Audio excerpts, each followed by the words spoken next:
I feel I have lived and breathed the plight of grassroots venues for a very long time.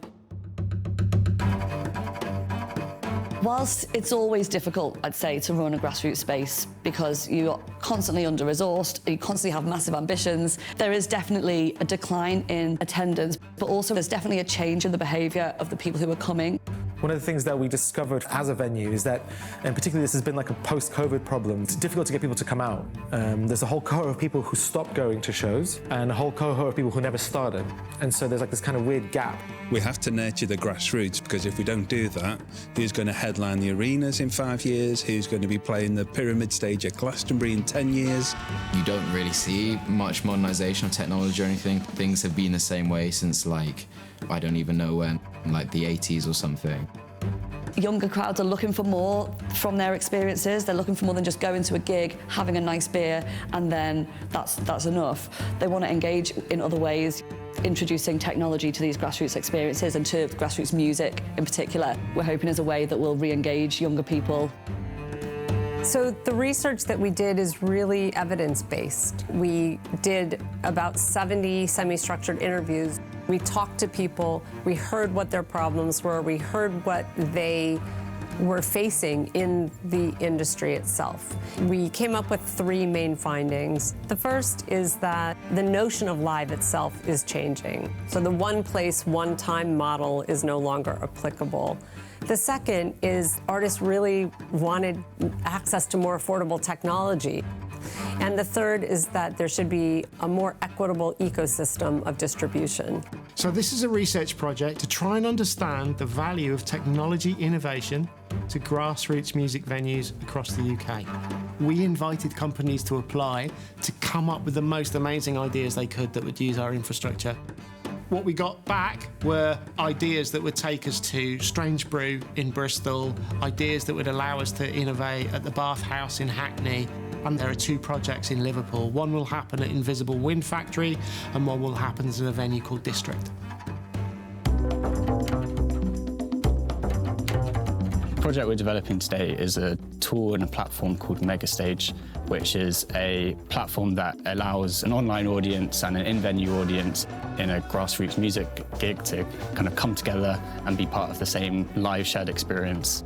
The innovation is really blending different pieces of technology together. We've got depth camera, we've got streaming, we've got online interaction. The way that our team works and what we're hoping to bring in the mix of what CoSTAR has to offer is a perspective on how people engage with technologies and bring people in the middle of what is being developed.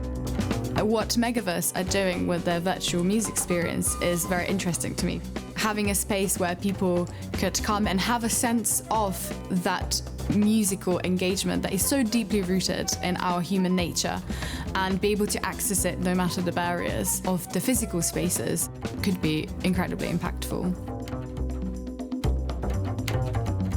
So the project we're delivering for CoSTAR is called Telesync, and ostensibly it's a series of, I guess you could say, wormholes that will connect venues to create like an intranet amongst like venues within the city, but at the same time to connect to other spaces outside of like the venue ecosystem.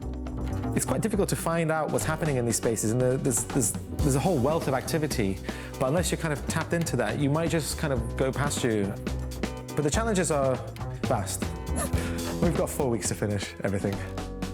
There's a massive value in companies being able to work with an audience insight team or a user research team, thinking about Studio Tonto, thinking about the citywide work they're doing, go, okay, this is an interesting process. How are we going to develop a unique research protocol?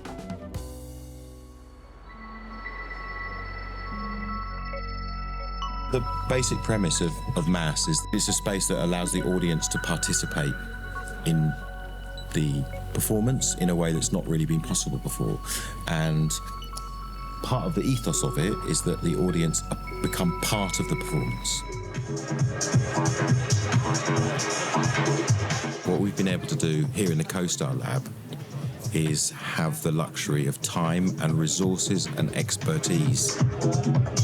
We're a really broad range of skills within the team. We come from a lot of different backgrounds. Everything from hardcore software engineering to more creative technology, integration-led things. What I'm doing at the moment is using LiDAR in order to cover the performance space with trackable information. It gives us a really rich seam of information that we can really mine for understanding how the space behaves, how people behave in the space. It's almost architectural in that interplay between individuals, the artwork, and the venue itself.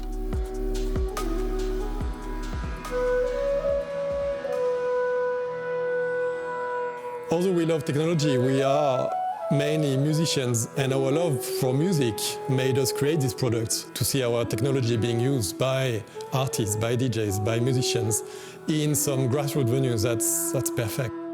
The plan is to do this performance with live musicians. We'll have 2 bands playing at District, and we're going to be testing this spatial sound, our technology, for the first time in a live event. If it works, it's going to be a massive achievement.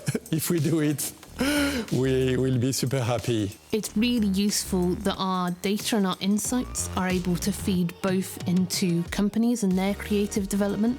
Creatives don't often have that opportunity to get really valuable data that can add both to their commercial success, but also building more engaging experiences.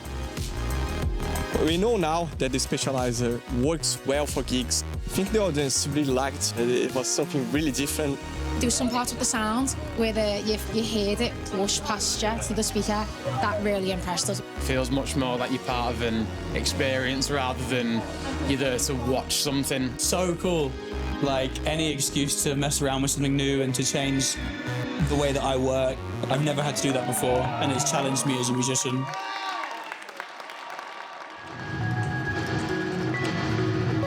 We're so used to engage spaces with our phones, but it kind of requires us to let loose of that and just really be immersed within this kind of new layer of technology. Having these venues where people come together and, no matter their background, exercise this ancient ritual of human bonding and social bonding are disappearing. And what I think CoSTAR is doing in a very interesting way is exploring how technologies could bring these experiences back.